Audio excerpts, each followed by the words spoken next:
হে friends, আজকে আমি একটা ছোট্ট মিনি ব্লগ তোমাদের কাছ থেকে শেয়ার করছি। তো আমি বানাচ্ছিলাম কাবলি চানা। তো আমি এইটাকে কাবলি চানাটা অলরেডি 4-5 ঘন্টা ধরে সফট করে নিয়েছিলাম। তার মধ্যে একটা প্রেসার কুকারের মধ্যে নুন হলুদ দিয়ে এটাকে বয়েল করে নিচ্ছি। এবার বয়েল করার পরে এক পাশে কড়াই চাপিয়ে দিয়েছিলাম যে তেল গরম হওয়ার জন্য। যাই হোক, দুটো পেঁয়াজ নিলাম, দুটো পেঁয়াজকে ভালো করে চপিং করে করার মধ্যে এটার মধ্যে মিক্সি ভালো করে বেটে নেওয়া আছে, কারণ পেঁয়াজটা পেস্ট হয়ে গেলেও টেস্টটা আরও ভালো লাগে। তো ভালো করে মিক্সিতে আমি ভালো করে পেস্ট করে নিয়েছি। পেস্ট করার পরে এখানে তেল দিতে হবে, তেল আমি দিতেই ভুলে গেছি, আবার তেল দিলাম।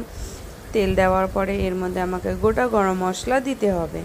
তো ফার্স্টে আমি জিরে দিয়ে দিয়েছিলাম, আবার কি ফার্স্টে শুকনো লঙ্কা দেওয়ার ছিল, আমি একা খুব গুলাচ্ছি। এবার শুকনো লঙ্কা দিলাম, দেওয়ার পরে একটু জিরে দিলাম, দেওয়ার পরে এর মধ্যে গোটা গরম মশলা দিয়েছি, আর কিছু এখন দিইনি। তো যেটা পেঁয়াজ বাটা, সেই পেঁয়াজ বাটাটাকেও আমি দিয়ে দিলাম। এবার দেওয়ার পরে কি করছি, এটাকে ঢেকে দিলাম, কারণ প্রচুর পেঁয়াজ দেওয়ার পরে না প্রচুর ছিটকায়, চারিদিকে ছেটে। এবার আমার হাজব্যান্ড এমনিই বকে আমাকে যে তুমি রান্নাবান্না খুব একটা করো না। তো আমি যাই হোক, এবার একটা পাশে আদা রসুন জিরে গোটা নিয়ে নিয়েছি। যেহেতু মায়ের কথা কি মিক্সার থেকে শিলনোড়ায় বাটলে খাবার খুব টেস্টি হয়, কি সেটা কি ঠিক? তোমরা কমেন্টস করো যে কত কেউ শিলনোড়ায় এখানে রান্না করে। যাই হোক, এবার শিলনোড়ায় ভালো করে বেটে নেওয়ার পরে এবার পেঁয়াজটাকে দেখে নিলাম, ভালো করে বেশ কষানো কষানো হয়ে এসছে। এটাকে একটুখানি আরও ঢেকে দিলাম। ঢাকার পরে যেই পেঁয়াজের একটু জল ছিল সেটাও একটু দিয়ে দিয়েছি। দেওয়ার পরে ওই আদা রসুন যেটা ছিল সেটাও দেওয়া হয়ে গেছে। ওটাকে শুকিয়ে শুকিয়ে নিয়েছি, যেহেতু অয়েল বেরানো যতদূর। একটা পাশে আমি কি করেছি, দই নিয়েছি। দইয়ের মধ্যে একটু জিরে গুঁড়ো, ধনে গুঁড়ো, হলুদ, নুন আর কাশ্মীরি লাল মির্চ এটা দেওয়ার পরে ভালো করে এটাকে ঘেটে নেওয়ার পরে তেল ছেড়েই দিয়েছিল অলরেডি কড়ার মধ্যে, তো এটাকেও আবার দিয়ে দিয়েছি।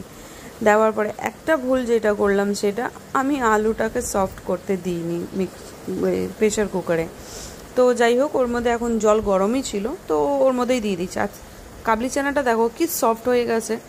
তো যাই হোক, ওর মধ্যে দিয়ে রেখে দিয়েছিলাম খানিকক্ষণ ঢেকে। এবার দেখো কড়াইয়ের মধ্যে চারিদিকে তোমার তেল অলরেডি বেরিয়ে এসছে।